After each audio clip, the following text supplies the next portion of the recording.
was raining. Thomas, James and Percy were hard at work.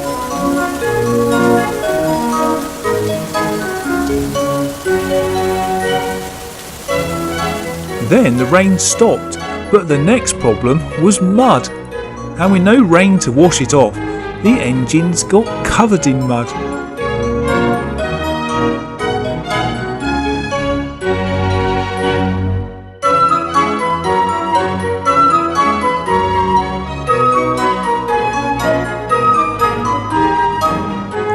"Now, engines," said Sir Topham Hatt. "Victor is still fixing the engine wash, so you'll have to wait until the morning to get clean." Gordon was lucky. He arrived back clean. Victor eventually fixed the wash, but the engines were already resting for the night.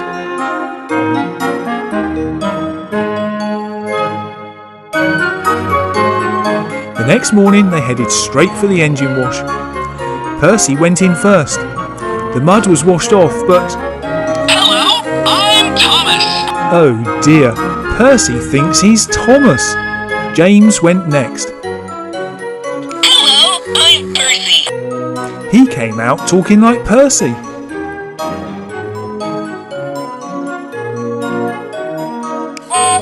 I'm James.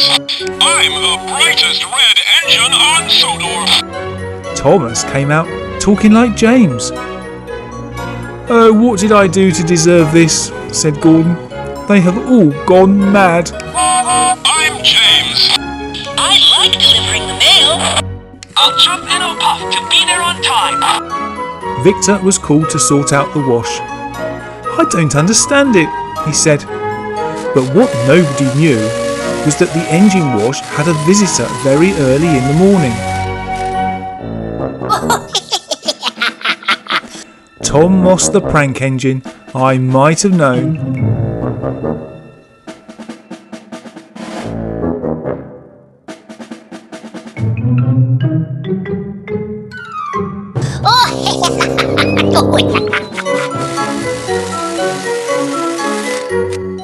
Victor thought that he'd fixed it again.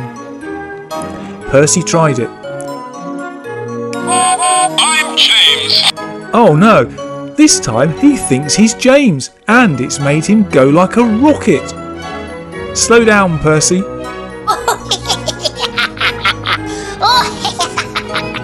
Same thing happened to James, Hello, I'm Thomas. who this time thought he was Thomas.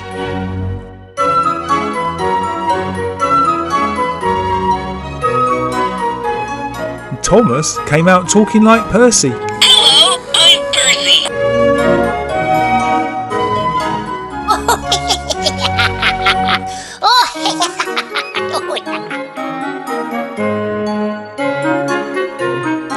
A little more adjustment, thought Victor.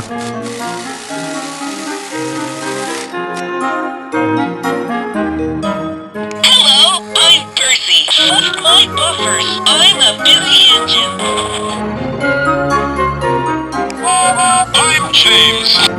I'm the brightest red engine on Sodor. Hello, I'm Thomas. This time it worked. When Thomas came out at normal speed, he saw Tom Moss in the tunnel. "You," he said. Tom Moss realised he'd been seen and made a run for it. By the time Thomas had turned round, Tom Moss had gone. Thanks for watching our story featuring 3 of the Trackmaster talking engines that chuff around the track, randomly saying well-known phrases. I must puff fast. There's no time for delay. They don't usually say they're the wrong engine. We just mixed it up a little for the story. I hope you enjoyed it. Here's another one you may have missed. "Who wants to go to the seaside today?" shouted Daddy Pig. "Me," said Peppa. "And me," said George.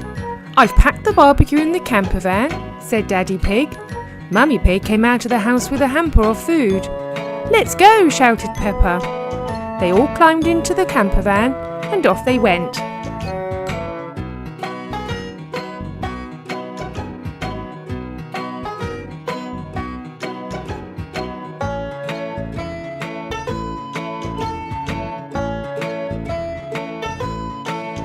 Eventually, they arrived at the seaside.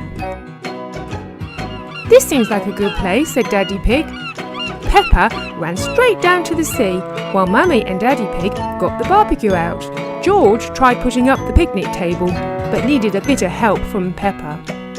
Daddy Pig unfurled the awning on the camper van to give them a bit of shade. "That's better," said Mummy Pig. "Can we go into the sea now?" said Peppa. They all got changed and ran down to the sea. "Stay close to the shore," said Mummy Pig, and they all waded into the sea. They started splashing each other, having a really fun time. "Where's George?" said Mummy suddenly.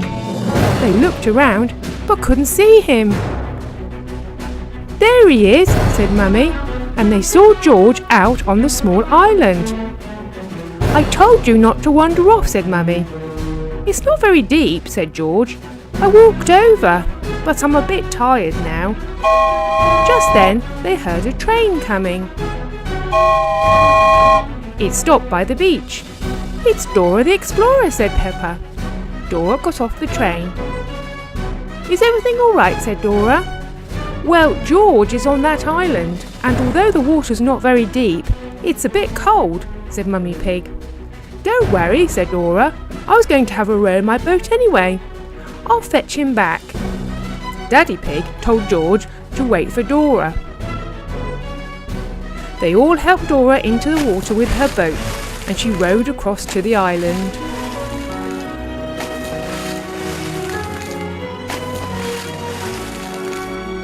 George jumped in and Dora rowed back.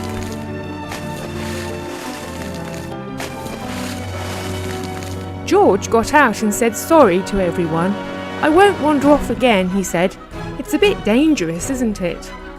"Thanks, Dora," said Daddy Pig. "Will you join us for something to eat?" "I'd love to," she said.